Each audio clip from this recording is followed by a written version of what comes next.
प्रभु यीशु ख्रीस्त में मेरे प्यारे भाइयों और बहनों, हर दिन एक नियमित समय पर हम प्रभु के वचन के खोजी बनकर उनके सामने उनकी सन्निधि में उपस्थित हो रहे हैं, क्योंकि हमारा अंतिम स्थान स्वर्ग राज्य है। हम एक राह पर चल पड़े हैं और हमारा गंतव्य है स्वर्ग। लेकिन आज का वचन हमें ये याद दिलाने आया है, एक तरीके से हमारे हृदय को टटोलने आया है। क्या हमारे रोजमर्रा के कर्म स्वर्ग राज्य के योग्य हैं? यदि हाँ तो हम सफल हुए, यदि नहीं तो आज ही उसमें अहम बदलाव लाने की जरूरत है। तो आइए आज के वचन का अध्ययन करें, जो कि लिया गया है प्रकाशित वाक्य अध्याय 21 पद संख्या 27 से, और वह इस प्रकार है। और उसमें कोई अपवित्र वस्तु या घृणित काम करने वाला या झूठ का गढ़ने वाला किसी रीति से प्रवेश ना करेगा, पर केवल वे ही जिनके नाम मेमने की जीवन की पुस्तक में लिखे हैं। प्यारे भाई और बहनों, एक तरीके से आज का वचन हमारी आंखें खोलने आया है, क्योंकि हम जिस स्वर्ग राज्य की कामना कर रहे हैं, वहां प्रवेश करने का यत्न कर रहे हैं, उसके कुछ अहम मापदंड हैं। हमें पवित्र होना पड़ेगा, क्योंकि वचन स्पष्ट कह रहा है उसमें कोई अपवित्र वस्तु या घृणित काम करने वाला या झूठ का गढ़ने वाला प्रवेश बिल्कुल नहीं कर सकता। वचन जब कहता है अपवित्र वस्तु, तो यह समझने की जरूरत है कि अपवित्रता कैसे फैलती है। कोई भी ऐसी चीज जो अपनी मूल शुद्धता को खोकर आम या सस्ती सी हो जाए। स्वर्ग एक वीआईपी या हम कह सकते हैं अति पवित्र स्थान है। यह वचन रहस्य खोल रहा है कि कोई भी मसीही जो मसीह के लहू से धोए जाने के बाद भी वापस संसार की गंदगी में मिलकर सस्ता या आम बन जाता है, वह उस पवित्र नगर की सीमा में कदम भी नहीं रख सकेगा। इसके मायने अहम हैं, क्योंकि झूठ गढ़ने वाला भी वहां पे वर्जित है। अब झूठ कौन बोलता है? हम तो कहेंगे कि कई बार हम जाने अनजाने में झूठ बोल देते हैं, लेकिन यहाँ पे जो कहा गया है झूठ का गढ़ने वाला, इसका अर्थ थोड़ा गहरा है। यह हमें बता रहा है केवल मुंह से एक साधारण झूठ बोल देना नहीं है, बल्कि इसका अर्थ एक ऐसा व्यक्ति जो झूठ का निर्माण करता है, जो उसे जन्म देता है, जो धोखे का एक ढांचा तैयार करता है और वह उसी में फिर गिर जाता है। यह उस दिखावे की मसीहत की पोल खोलता है जहां इंसान बाहर से तो बहुत धर्मी होने का अभिनय करता है, लेकिन उसका पूरा आंतरिक जीवन एक बनावटी झूठ पर टिका होता है। स्वर्ग में किसी भी प्रकार की एक्टिंग या नकलीपन नहीं चलती, क्योंकि उसका प्रवेश बहुत ही अहम मापदंड पे निर्धारित है। आज ये वचन हमें आह्वान दे रहा है कि हमें उसके अनुरूप अपने जीवन को जीना है, जिससे कि हम स्वर्ग में प्रवेश कर पाए। क्योंकि आखिर में वचन कहता है मेमने की जीवन की पुस्तक में हमारा नाम दर्ज होना चाहिए। यही है इस आयत की सबसे महत्वपूर्ण कड़ी, क्योंकि यूहन्ना यहाँ कलीसिया को समझा रहा है कि मेमने यानी यीशु मसीह के पास स्वर्ग का एक अचूक नागरिकता रजिस्टर है, और वहां सिफारिश या रिश्वत नहीं चलती, बल्कि केवल मसीह के लहू की गवाही चलती है। आज हमें कुछ पल मौन रहकर अपने आप से ये सवाल पूछना चाहिए, क्या मेरे आज के कर्म, मेरे रोजमर्रा की जिंदगी, मेरा बर्ताव जो मैं परिवारजनों के साथ करता हूँ, आस पड़ोस के साथ करता हूँ, अन्य लोगों के साथ करता हूँ, क्या वह मेमने की जीवन के पुस्तक में लिखे जाने लायक है? यदि हाँ, तब हम अपनी जीवन सफलता से जी रहे हैं। लेकिन नहीं तो आज ही हमें अपने आप को देखना और समझना पड़ेगा कि कहाँ चूक हो रही है।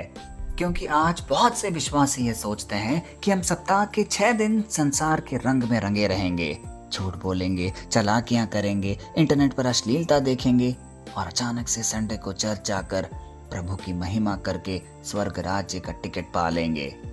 यह गलत है, क्योंकि प्रकाशित वाक्य 21 पद संख्या 27 जो यह आयत है, इस भ्रम को तोड़ रही है और जड़ से काट रही है। यह हमें सिखा रही है कि स्वर्ग में कोई बैकडोर एंट्री नहीं, कोई आसान रास्ता नहीं।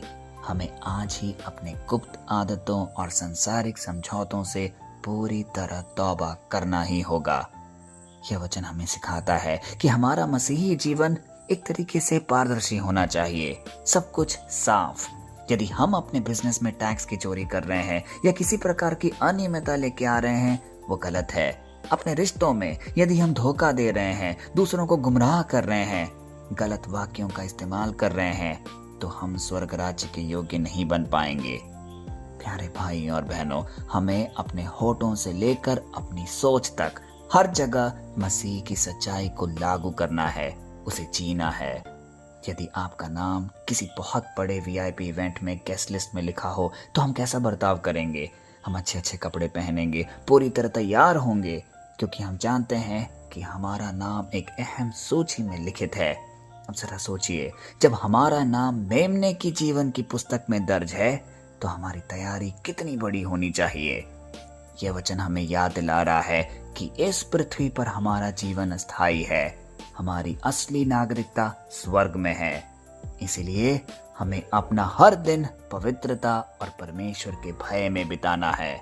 तो आइए कुछ पल मौन रहकर अपने पिता परमेश्वर से क्षमा मांगे उन सारे मौकों के लिए जब हमने अपने आप को अपवित्र किया, गलत चीजों से अपने आप को प्रभावित किया। आज ये सुनहरा मौका है जब इस प्रार्थना सभा में हम सब एकत्रित हुए हैं, दिल खोल कर परमेश्वर से स्वर्ग राज्य के लिए हम प्रार्थना करें और बोलें, हे सर्वशक्तिमान, अति पवित्र और हमारी आत्माओं को अपने पवित्र लहू से खरीदने वाले प्यारे प्रभु यीशु मसीह, आज हम तेरे इस भयानक, गंभीर और अनंत काल का आईना दिखाने वाले वचन के सामने थरथराते हुए अपने हृदयों को झुकाते हैं। हे प्रभु, हमें हमारे उन गुप्त पापों, सांसारिक समझौतों और दिखावे के खोखले जीवन के लिए क्षमा कर। हमें क्षमा कर यदि हमने कई बार तेरी पवित्रता को बहुत सस्ता समझा। हे प्यारे यीशु, आज अपने क्रूस से बहने वाले अति पवित्र लहू से हमारे मनों, हमारे विचारों और हमारे चरित्र की हर एक मिलावट को धोकर पूरी तरह उसे शुद्ध कर दे। हमारे भीतर से हर प्रकार के कपट, झूठ और घृणित सोच को हमेशा के लिए उखाड़ फेंक। हे पिता, हमारा नाम तेरी जीवन की पुस्तक में सोने के अक्षरों में चमकता रहे और हम अपनी बुलाहट में अंत तक वफादार बने रहे। यही प्रार्थना हम तुझसे करते हैं। यीशु मसीह के पवित्र, जीवित और सबसे सामर्थी नाम पे ये सारे निवेदन हम मांगते हैं। आमीन। प्यारे भाई और बहनों, स्वर्ग का दरवाजा बहुत चौड़ा नहीं है। वहां से केवल वही गुजर सकता है जो मसीह के स्वरूप में ढाला गया हो। इसीलिए इस संसार की कोई भी मंदी, कोई भी बीमारी या शैतान की कोई भी चालाकी आपकी उस स्वर्गीय विरासत को आपसे छीन नहीं सकती, यदि आपका नाम उस जीवन की पुस्तक में सुरक्षित है। आज के बाद जब ये दुनिया आपको पाप की गंदगी में मिलाने की कोशिश करे या शैतान आपको झूठ और पाखंड के पिंजड़े में कैद करना चाहे, तुरंत रुक जाना, अपनी आत्मिक पहचान को याद करना और पूरे अधिकार के साथ ये घोषणा करना, मैं इस संसार की सस्ती और अपवित्र हवा में मिलकर नष्ट होने नहीं आया हूँ, बल्कि नए यरूशलेम का राजा और याजक बनने के लिए चुना गया हूँ। मेरा नाम मेमने की जीवन की पुस्तक में दर्ज है। मेरा चरित्र मसीह के लहू से शुद्ध हो चुका है और मैं केवल उसी की पवित्रता की राह पर चलूंगा। परमेश्वर का टूट अनुग्रह, मेमने की अद्भुत पवित्रता और पवित्र आत्मा की शुद्ध करने वाली सामर्थ्य आपके साथ हमेशा बनी रहे। जय मसीह की।